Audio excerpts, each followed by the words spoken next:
오늘은 우리가 이제 설을 맞이해서 사랑이라는 주제로 함께 말씀을 나누고자 합니다.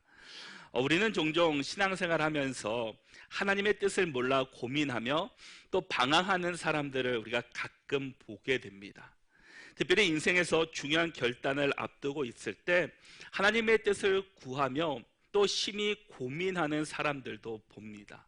그러나 신학자들은 하나님의 뜻 가운데 중요한 것들은 이미 우리가 보고 있는 성경에 다 기록되고 다 말씀하고 있다라고 이야기를 합니다. 또 우리가 고민하고 있는 여러 가지 중요하지 않은 것들이 있는데 그 중요하지 않은 그 모든 것들은 다 우리의 욕심과 관련되어 있는 일이다라고 말해주고 있습니다. 성경에는 우리가 이 땅을 살아가면서 꼭 알아야 할 또 하나님의 뜻이 분명하게 우리에게 나타나 있습니다. 그런 면에서 오늘 본문은 우리에게 매우 중요한 것을 우리에게 가르쳐 주고 있습니다. 왜냐하면 우리를 향한 하나님의 가장 중요한 뜻이 무엇인지를 우리에게 오늘 본문을 통해서 우리에게 말씀해 주고 있기 때문입니다. 예수님이 이 공생의 안에 그 공생의 기간 동안에 예수님을 대적하는 그 무리들이 있었습니다. 특별히 두 무리들이 있었는데 하나는 종교 지도자들의 대표라고 말할 수 있는 이 바리새인들이 있었고 또 다른 그룹은 이 정치적인 그룹이라고 말할 수 있는 이 제사장들과 사두개인들이 있었습니다. 이들은 예수님을 어떻게 해서든지 핍박하고 또 무너뜨리고 각종 수단과 방법을 통해서 예수님을 붙잡아서 그 법정에 세우고자 안간힘을 쓰는 사람들입니다. 오늘 본문 말씀 전에도 이 두 가지 논쟁을 했던 것들을 보게 됩니다. 그것이 바로 세금 논쟁과 부활 논쟁이었습니다. 그들은 그런 질문을 예수님께 한 것은 정말 그들이 궁금해서라기보다는 어떻게 해서든지 예수님을 함정에 빠뜨려서 예수님을 무너뜨리기 위해서 어떻게 해서든지 예수님을 옥에 가두고 예수님의 그 권력을 무너뜨리기 위해서 세력을 잠재우기 위해서 수단과 방법을 가리지 않았습니다. 그들이 그런 질문을 예수께 한 것은 어떻게 해서든지 그 예수님을 붙잡기 위함이었다라는 겁니다. 마가복음 12장 17절 말씀에서 보면은 이에 예수께서 이르시되 가이사의 것은 가이사에게 하나님의 것은 하나님께 바치라 하시니 그들이 예수께 대하여 매우 놀랍게 여기더라라고 말씀합니다. 로마 황제에게 세금을 바쳐도 되는지를 물어봤다라는 겁니다. 여러분, 이게 왜 공경에 빠뜨리는 질문이냐 하면은 만약 황제인 가이사에게 세금을 바쳐도 된다라고 이야기를 하면은 그들은 예수님을 신성모독죄로 고발하려고 했습니다. 또한 세금을 낸다는 것은 이 로마 통치권을 인정하는 것이었기 때문입니다. 반대로 예수님이 가이사에게 세금을 바치면 안 된다라고 이야기를 하면은 그들은 로마를 대적하고 이 시민의 안전을 위협하는 국가 반란죄로 적용시켜서 예수님을 고발하려고 했다라는 겁니다. 근데 예수님은 그들의 질문을 무엇이 되었던 간에 이미 그 뜻을 잘 알고 계셨기 때문에 그들이 예수님께 물어보는 질문의 의도를 아셨기 때문에 예수님은 이 질문에 지혜롭게 대답하는 것을 보게 됩니다. 가이사의 것은 가이사에게 하나님의 것은 하나님께 드리라고 이야기를 했습니다. 이 대답 앞에 이 바리새인들은 꼼짝할 수가 없었습니다. 다시금 그 옆에 있던 사두개인이 와서 예수님께 질문하기를 구약 성경에 보면은 형이 결혼해서 그 결혼을 했는데 그 자녀가 없이 죽게 되면 어떻게 합니까? 라는 그 성경에 보면은 이 둘째 동생이 그 형수와 결혼해서 대를 이어야 합니다. 그런데 다 자식 없이 죽고 나중에 천국에서 그 만나게 되면 누구의 형수가 누구의 아내가 되겠습니까? 라고 그들에게 질문했습니다. 25절에 보면은 사람이 죽은 자 가운데서 살아날 때에는 장가도 아니 가고 시집도 아니 가고 하늘에 있는 천사들과 같으니라 라고 예수님이 대답하십니다. 그 예수님의 대답은 그들은 이 땅 안에서의 질문, 이 땅 안에서의 자신들이 갖고 있는 지혜를 통해서 예수님께 물어보셨지만 예수님께서는 이 땅 안에서의 지혜가 아니라 하나님의 지혜, 하늘의 지혜를 가지고 그들에게 말해주는 것을 볼 수 있다라는 겁니다. 사실 이 바리새인들과 헤롯 당 사두개인들은 서로가 하나가 될 수 없는 사람들입니다. 왜냐, 서로 교리가 달랐습니다. 그리고 가치관이 달랐고 적대적인 관계였습니다. 그래서 그들은 하나가 될 수 없었고 서로 늘 논쟁하고 싸우는 그런 사람들이었습니다. 그런데 그들이 하나가 된 것은 예수님을 붙잡고 예수님을 옥에 가두고 예수님의 그 권력을 소멸시키기 위해서 그들은 서로가 하나가 되어서 예수님을 공경에 빠뜨리기 위해서 이런 질문을 하고 있다라는 겁니다. 그때 예수님이 그들에게 대답하시는 모습을 자세히 지켜보는 또 한 사람이 있습니다. 그 한 사람은 오늘 본문에 나오는 서기관이라는 사람입니다. 이 서기관은 율법학자였고 율법을 연구하는 사람이고 율법을 가르치는 사람입니다. 율법에 대해서 정통한 사람이었다라는 겁니다. 그 당시의 율법사들은 구약에 613개가 되는 이 계명, 지켜야 되는 계명이 있었다라고 이야기를 합니다.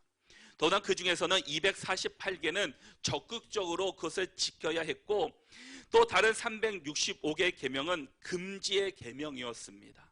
그래서 율법사들은 이 계명에도 경중이 있는데 어떤 건 적극적으로 행하고 어떤 것은 멀리하는 경중에 그 두고 등급을 나누면서 지켰다라는 겁니다. 이 서기관 율법학자는 그 마음 가운데 정말 이 많은 계명 중에 가장 중요한 계명이 무엇인지에 대해서 그는 늘 궁금히 여겼습니다. 이 많은 계명을 지켜야 되는 것이 있고 금지에 대한 계명이 있는데 과연 가장 중요하고 우선되는 계명이 무엇인지를 그는 알고 싶었고 늘 궁금하고 연구했던 사람입니다. 정말 본질이 무엇인지를 계속해서 고민하는 가운데 이 예수님께서 이 바리새인들과 사두개인들의 질문에 이 지혜롭게 대답하는 모습을 보고 아, 예수님께 물어보면 그 정답을 알 수 있겠구나. 내가 고민했던 그것들을 내가 알 수 있겠구나라고 생각하고 28절에서 이렇게 말씀합니다. 우리 28절의 말씀을 같이 한번 읽어보겠습니다. 서기관 중 한 사람이 그들이 변론하는 것을 듣고 예수께서 잘 대답하신 줄을 알고 나와 묻되 모든 계명 중에 첫째가 무엇이니이까? 아멘.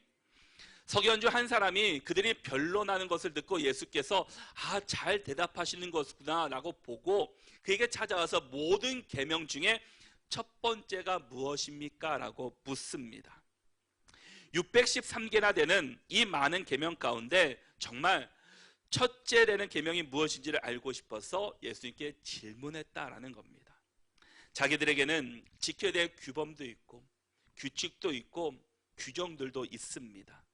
이 많은데 이 거대한 복잡한 모든 계명들을 한마디로 요약할 수 있는, 그래서 삶의 모든 것이 그것에 초점을 맞출 수 있으며 그렇게 살 수 있는 가장 근본적인 계명이 무엇인지를 그는 알고 싶었다라는 겁니다.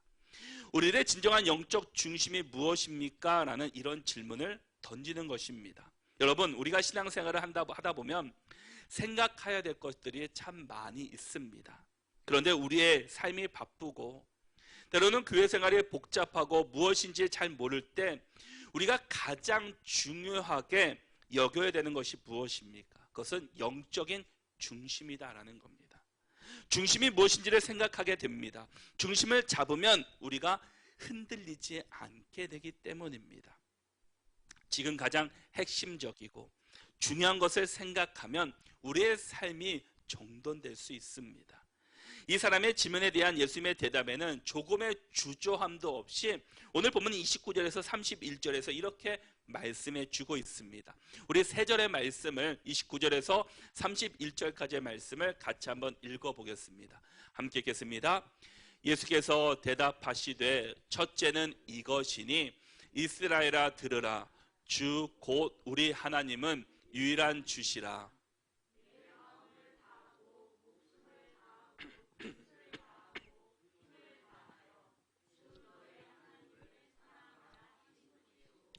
둘째는 이것이니 내 이웃을 내 자신과 같이 사랑하라 하신 것이라.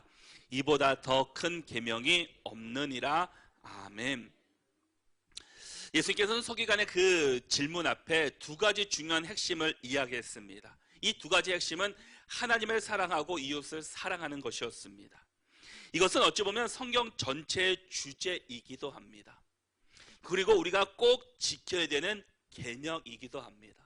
오늘은 우리에게 이 사랑이라는 단어, 이 사랑이라는 질문 앞에 우리가 어떻게 살아가야 되는지, 또 우리가 어떻게 반응해야 되는지에 대해서 오늘 본문은 우리에게 말씀해 주고 있다는 겁니다.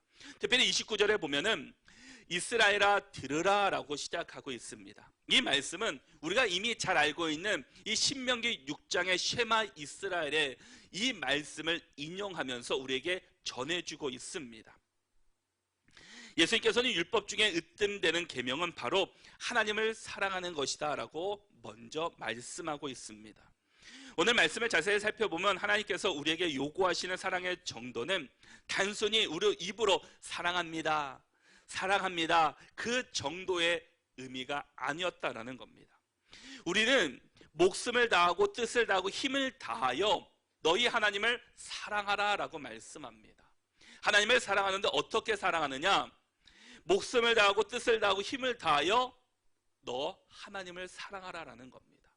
여러분, 우리에게 목숨은 어떤 존재입니까? 무엇과도 바꿀 수 없는 것입니다. 사람의 가장 소중한 것을 사람은 목숨, 생명이라고 이야기를 합니다. 왜냐? 생명을 잃게 되면 모든 것을 다 잃게 되기 때문입니다. 그런데 하나님께서는 우리에게 말씀하시는 것은 무엇입니까? 목숨을 다하도록 하나님을 사랑하라라는 겁니다.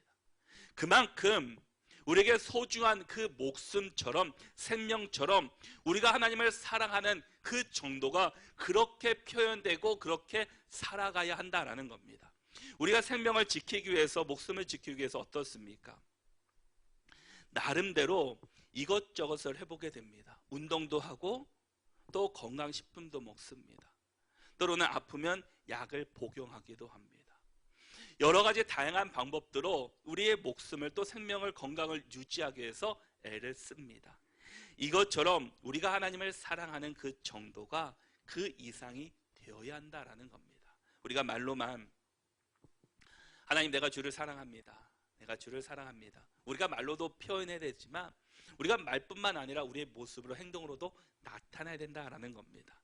그리스도인들 가운데 하나님을 사랑한다고 고백하는 사람들은 많지만 목숨을 걸고 진정으로 사랑하는 사람은 사실 많지가 않습니다. 하나님은 우리의 생에 전부를 던져 주님을 사랑하기를 원하고 계십니다. 그럼 과연 어떻게 하는 것이 하나님을 사랑하는 것인가? 사실 옆에 있는 사람에게 사랑한다고 표현하는 것은 말로도 표현하지만 그 사람이 사랑하는 그 정도를 또한 내가 몸으로 그에게 나타내 보일 수가 있습니다. 그런데 눈에 보이지 않는 하나님을 우리가 어떻게 사랑하는 거냐, 또 어떻게 표현할 수 있느냐, 또 하나님을 사랑하는 마음을 어떻게 표현하고 목숨을 다하고 뜻을 다하고 힘을 다하여 사랑한다는 말이 무엇인지에 대해서 우리가 함께 나눠보자라는 겁니다. 예수께서 인용하신 이 쉐마 이스라엘, 이 신명기 6장의 내용을 보면 그 정답이, 그 답이 나와 있습니다. 신명기 6장 5절과 6절의 말씀을 같이 한번 읽어보겠습니다. 함께 읽겠습니다. 너는 마음을 다하고 뜻을 다하고 힘을 다하여 내 하나님 여호와를 사랑하라. 오늘 내가 내게 명하는 이 말씀을 너는 마음에 새기고. 아멘. 신명기 6장에서는 하나님을 사랑하라고 명령한 후에 뭐라고 말씀합니까? 이 말씀을 너는 마음에 새기고 라고 말씀합니다. 자녀에게 부지런히 가르치고 언제든지 말씀을 강론하고 말씀을 기록해 언제든지 볼 수 있도록 하라라고 신명기 6장 쉐마의 말씀을 우리에게 전해주고 있습니다. 즉 하나님을 사랑한다는 것은 하나님을 사랑한다고 우리가 표현하는 것은 다른 말로 하나님의 말씀을 사랑하는 것이고 하나님의 말씀에 순종하고 지키는 것이다 라는 겁니다. 하나님께서는 이 말씀, 성경 속에 주신 이 말씀을 우리가 삶 가운데 지키고 순종할 것을 원하고 계십니다. 그리고 그것이 하나님을 사랑하는 표현이다라고 우리에게 말씀하고 있습니다. 그러기에 하나님의 말씀에 순종하기 위하여 우리의 목숨, 뜻, 힘을 다하여 살아가는 것이 바로 하나님을 사랑하는 표현이다라고 본문은 말씀해 주고 있습니다. 우리가 하나님을 사랑한다고 말은 하는데 하나님의 말씀에 관심이 없다면 그것은 거짓된 사랑입니다. 하나님을 사랑한다고 하면서 하나님의 말씀에 순종하지 않는다면 그것 또한 거짓된 사랑이다라는 겁니다. 그래서 요한복음 14장 15절의 말씀을 보시면 너희가 나를 사랑하면 무엇을 지킨다고 말씀합니까? 나의 계명, 하나님의 말씀을 지키는 것이다 라는 겁니다. 또한 요한복음 14장 21절의 말씀에서도 나의 계명을 지키는 자라야 나를 사랑하는 자니, 하나님의 말씀, 하나님의 계명을 지키는 자가 하나님을 사랑하는 자다라는 겁니다. 나를 사랑하는 자는 내 아버지께 사랑을 받을 것이요 나도 그를 사랑하여 그에게 나를 나타내리라 라고 말씀합니다. 우리 하나님의 말씀을, 계명을 지키는 것, 순종하는 것이 바로 하나님께서 우리가 하나님을 사랑하는 모습으로 나타난다라는 겁니다. 사랑은 입으로 표현도 해야 되지만 행동으로 이렇게 나타나야 합니다. 행동 없이 입으로만 사랑한다고 말한다면 그 말에 힘이 없을 겁니다. 정말 사랑한다면 어떻습니까? 자신을 희생합니다. 그 사람에게 사랑한다면 모든 것을 주어도 아깝지 않습니다. 특별히 사랑하면 부모와 자녀 간의 사랑을 말할 수 있습니다. 부모들은 자녀를 어떻게 사랑합니까? 정말 자신의 목숨처럼 사랑하는 것을 보게 됩니다. 가끔 보면 자녀가 아프면 어떻습니까? 내가 대신 아팠으면, 내가 저 병이 나에게 걸렸으면 하는 것이 부모의 마음이고 부모의 심정입니다. 이것처럼 하나님께서 우리에게 원하시는 그 사랑은 우리가 말로만 사랑하는 것이 아니라 행동으로 하나님의 말씀에 순종하고 살아가는 것, 그것을 원하고 계시다라는 겁니다. 다른 것이 아닙니다. 우리가 그냥 큰 명성을 얻는 것, 큰 부자가 되는 것을 하나님께서 원하시는 것이 아니라 하나님을 사랑한다라고 말하는 것은 내가 하나님의 말씀을 지키며 그 말씀 가운데 순종하며 살아가는 것, 그것이 진정으로 하나님을 사랑하는 사람들의 모습이고 그 자세다라는 겁니다. 그러기에 우리는 하나님을 사랑하는 것, 하나님의 계명을 지키고 하나님의 말씀을 잘 지켜 마음을 다하고 뜻을 다하고 힘을 다하여서 하나님을 섬기는 것이 하나님을 사랑하는 것이다 라고 말씀하시는 그 말씀에 순종하여 우리 모두가 하나님의 말씀을 잘 지키시고 순종하는 믿음의 삶을 걸어갈 수 있기를 바랍니다. 서기관의 지분에 예수님께서는 두 번째로 말씀하신 것은 무엇입니까? 우리 31절의 말씀을 다시 한번 같이 한번 읽어보겠습니다. 함께 읽겠습니다. 둘째는 이것이니 내 이웃을 내 자신과 같이 사랑하라 하신 것이라. 이보다 더 큰 계명이 없느니라. 아멘. 첫째 계명은 하나님을 사랑하는 것이라고 말씀하시고, 두 번째는 내 이웃을 사랑하라 라고 말씀합니다. 그런데 첫째, 둘째로 구분하고 있지만 사실 하나님의 사랑과 이웃 사랑은 동전의 양면과도 같은 것입니다. 하나님을 사랑하는 것은 때로 이웃을 사랑하는 것입니다. 왜냐? 하나님의 말씀에 내 이웃을 사랑하라고, 내 또 주변에 있는 사람들에게 복음을 전하는 것이 사랑하는 증표라고 말씀해 주시고 우리에게 사명을 주셨기 때문입니다. 하나님께서 모세를 통해 시내산에 올라가셔서 또 계명을 주셨던, 십계명을 주셨던 것, 이 10계명이 1계명부터 4계명까지가 하나님의 사랑에 대한 이야기고 5계명부터 10계명이 이웃의 사랑에 관한 이야기입니다. 이 많은 성경의 말씀과 이 많은 이야기들 가운데 하나님께서는 왜 이 10가지를 축약하시면서 가장 중요한 하나님의 사랑과 이웃 사랑을 말씀해 주셨다라는 겁니다. 그것처럼 하나님을 사랑하는 것과 이웃을 사랑하는 것이 우리에게 중요하기 때문입니다. 우리가 하나님을 사랑하는 그 마음과 같이 내 이웃을, 내 주변에 있는 사람을 사랑해야 한다라고 말씀합니다. 하나님을 사랑한다고 하면서 이웃을 사랑하지 않으면 결국 그는 하나님을 사랑하지 않는 것이다라는 겁니다. 요한일서 4장 7절의 말씀을 보면은 사랑하는 자들아 우리가 서로 사랑하자. 사랑은 하나님께 속한 것이니 사랑하는 자마다 하나님으로부터 나서 하나님을 알고 우리가 서로 사랑하자. 이것은 하나님을 사랑하는 것도 있지만 내 이웃을 사랑하라라는 겁니다. 하나님께서는 사도 요한을 통해서 우리에게 말씀하시는 것은 서로 사랑하라. 왜냐? 사랑은 하나님께 속한 것이기에 하나님께 속한 하나님의 자녀들은 서로 사랑해야 한다라는 겁니다. 내가 하는 것이 아닙니다. 내가 하려면 오래가지 않습니다. 그러나 하나님의 마음으로 예수 그리스도 안에 있을 때 우리가 진정으로 사랑을 베풀 수 있고 그 사람을 우리가 안을 수가 있습니다. 우리는 하나님께 속한 자들입니다. 여러분은 하나님의 백성이요 하나님의 자녀들입니다. 하나님의 자녀된 우리는 이미 하나님의 사랑을 받은 사람입니다. 그 사랑받은 그것을 다른 사람들에게 전할 수 있어야 한다는 겁니다. 그래서 요한일서 4장 8절에서도 사랑하지 아니하는 자는 하나님을 알지 못하나니 이는 하나님은 사랑이심이라 라고 말씀합니다. 너무나 무서운 말씀하고 있습니다. 사랑하지 아니하는 자는 하나님을 알지 못한다라는 겁니다. 하나님을 아는 사람, 정말 내가 하나님을 알고 있다라고 말하는 사람은 사랑하는 사람이다라는 겁니다. 그 사랑을 베푸는 자고 그 사랑을 전하는 자들입니다.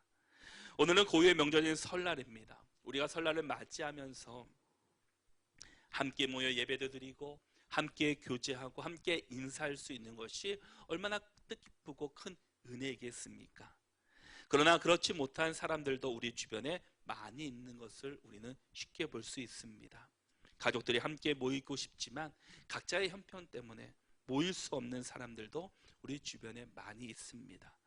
그들을 위해서 우리는 기도하고 그들에게 찾아가든지 그렇지 못하면 전화라도 한 통 할 수 있어야 합니다.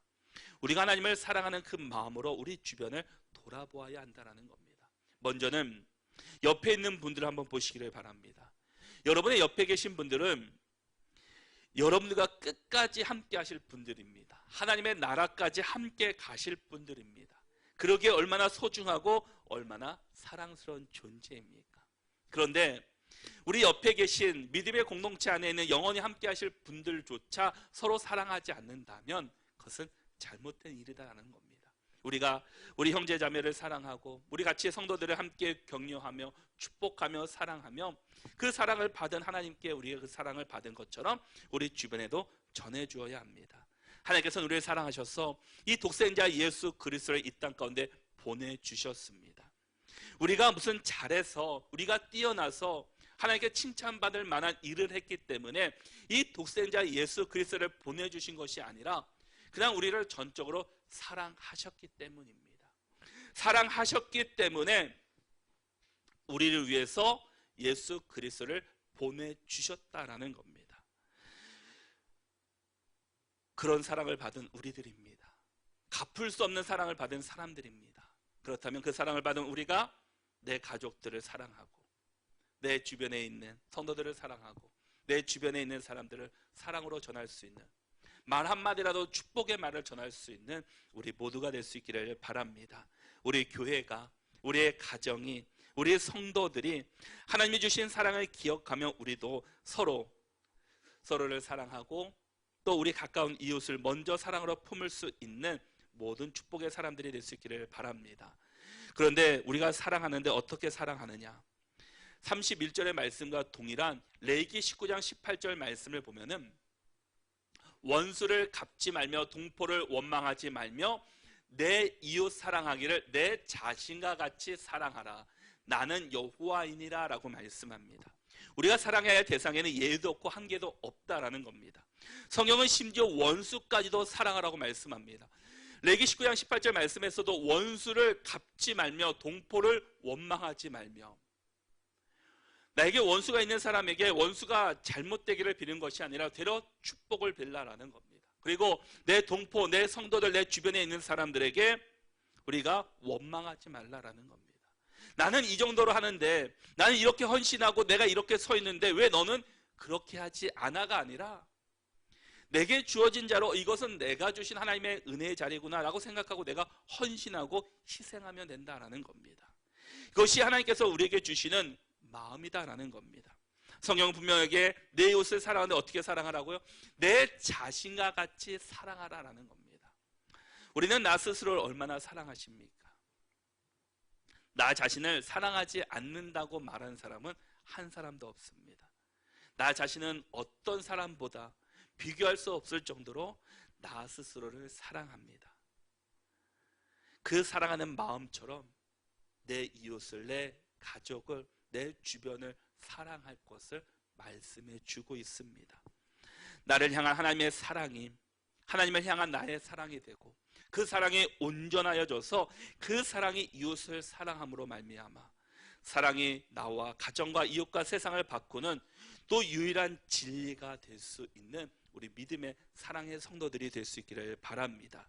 그런데 이 예수님의 대답 앞에 이 서기관 대답 역시, 반응 역시 거침없는 것을 볼 수 있습니다. 32절과 33절의 말씀을 우리 같이 한번 읽어보겠습니다. 함께 읽겠습니다. 서기관이 이르되 선생님이여 올소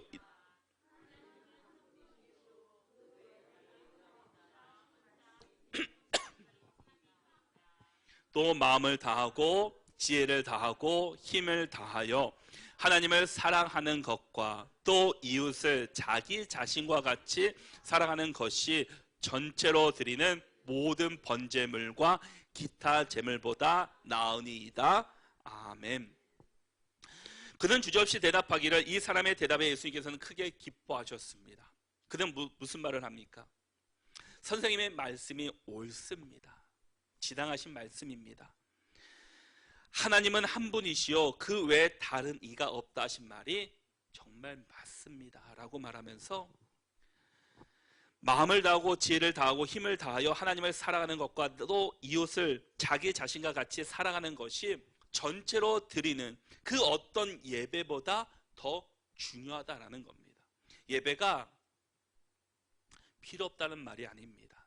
예배 드리는 거, 하나님 앞에 서는 것도 중요합니다. 그런데 우리가 예배만 잘 드린다고 해서 우리가 복음을 전하는 것은 아닙니다. 우리가 이 안에서 예배를 드리는 것은 하나님의 사랑을 우리가 온전히 느끼고, 또 하나님께서 주신 진리의 말씀을 통해서 우리가 다시 한번 주의 말씀으로 거듭나고, 우리 안에 있는 세상의 것을 다 버리고 하나님의 말씀으로 다시금 채워지는 시간입니다. 이 채워지는 것을 어디에 이제 사용해야 됩니까? 우리가 세상에 나가서 사용해야 된다라는 겁니다.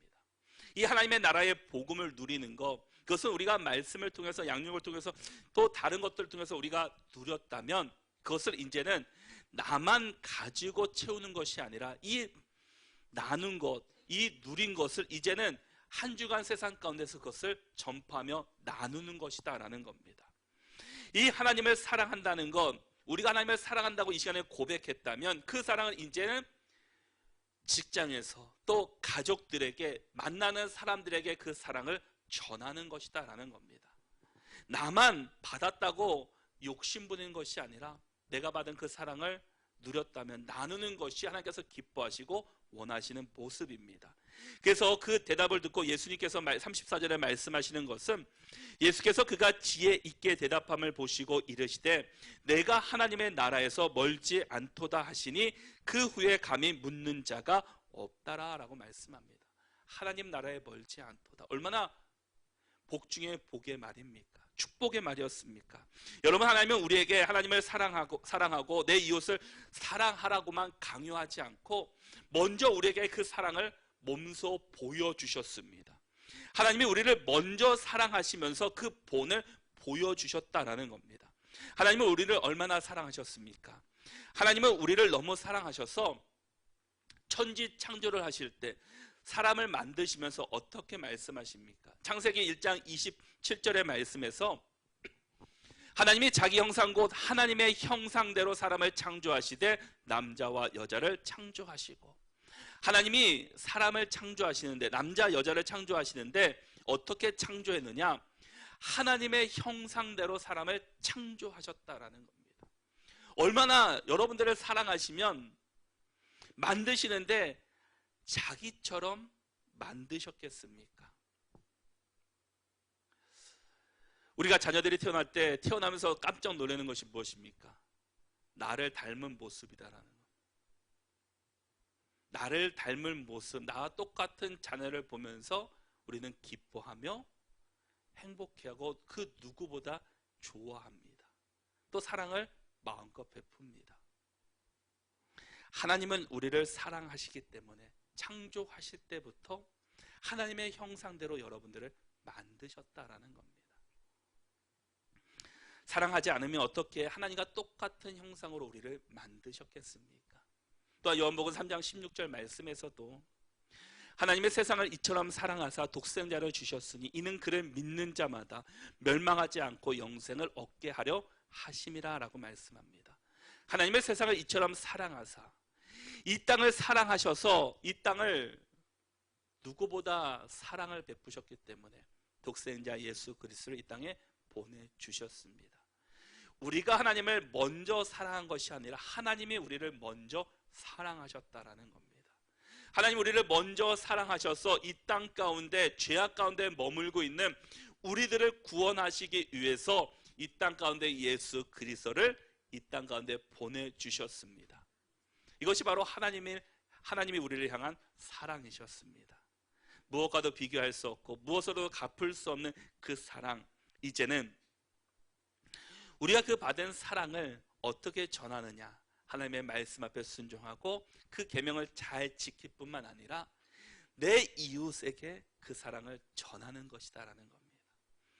옆에 있는 성도들을 향해서, 또 함께 살고 있는 가족, 또 자녀들에게, 또 우리 주변에 있는 자들에게 그 사랑을 베푸는 것, 그들이 나를 어떻게 대하든 간에 우리는 그들에게 사랑만 전해주면 됩니다. 왜냐, 우리가 그보다 큰 사랑을 이미 받았기 때문입니다. 우리 모든 성도들이 설날을 보내면서 또 하나님의 사랑을 우리가 다시 한번 느끼고, 또한 주변에 있는 사람들에게 예수 그리스도의 사랑, 또 이웃을 사랑하며 또 예수 그리스도를 전하는 우리 모두가 될 수 있기를 바랍니다. 특별히 우리가 설날에 우리가 할 일은 다른 것이 아닙니다. 하나님의 사랑, 그 말씀, 그 계명을 전하는 것입니다. 복음을 전하는 일입니다. 그것처럼 바꿀 수 없는 큰 선물이 없다라는 겁니다. 우리 모두가 하나님을 사랑한 것처럼 이웃을 사랑하시고 또 풍성한 결실을 맺으시고 하나님의 사랑 안에서 또 살아낼 수 있는 믿음의 성도들이 다 될 수 있기를 바랍니다.